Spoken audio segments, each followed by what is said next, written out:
We are walking Minisink battlefield in the town of Highland, New York. Heading out to Hospital Rock. One of the main tour stops here as you take the hiking trail through the battlefield. Small battlefield, relatively easy, relatively flat to get through.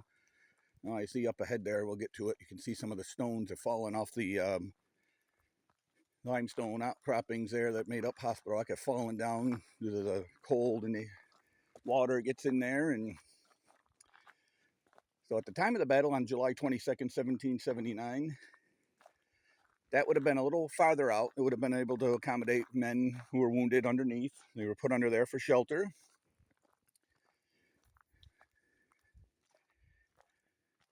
Hospital Rock here. Hospital Rock is the most historic, significant place, of course, on the battlefield here, Battleground.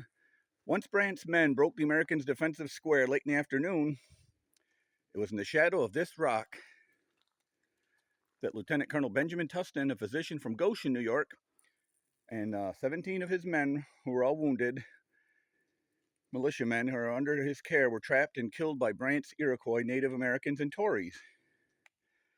Now, after the battle, Brandt recrossed the Delaware River up the road a little ways here, crossed up to a little hamlet of Cochecton, and then eventually Kukos, or Kukos as it's pronounced sometimes, modern-day Deposit, where he proceeded to Aquaga, which is modern-day Windsor, to reestablish his operations there, prepare for more raids, attacks, and supply getting mainly was to provide food for his men, Brandt's men, and the Tories, the British.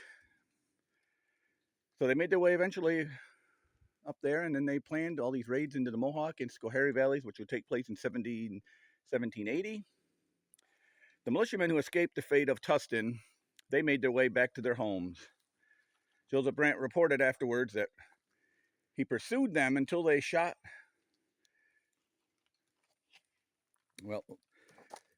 until they stopped upon a rocky hill, round which we were employed and very busy nearly 4 hours before we could drive them out. We have taken 40-odd scalps and one prisoner, a captain. I suppose the enemy have lost near half of their men and most of their officers. They all belonged to the militia and were about 150 in number. So if you figure they lost about half of their men, that's roughly 75 men they lost. I love coming up here, and it's raining a little bit here, but look at this. You see all these little spotted newts all over the trail. A lot of these little orange spotted newts everywhere you walk, because they like coming out when it's raining. But here's Hospital Rock. The overhang here made a natural shelter for the men, for the wounded men. And I've been up here many, many times, and this is new where it's fallen. Eventually, this will all be gone, this shelf, sadly. But you see what happens is the water gets in here, into these cracks.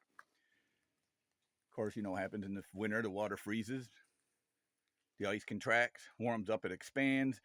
These are ice.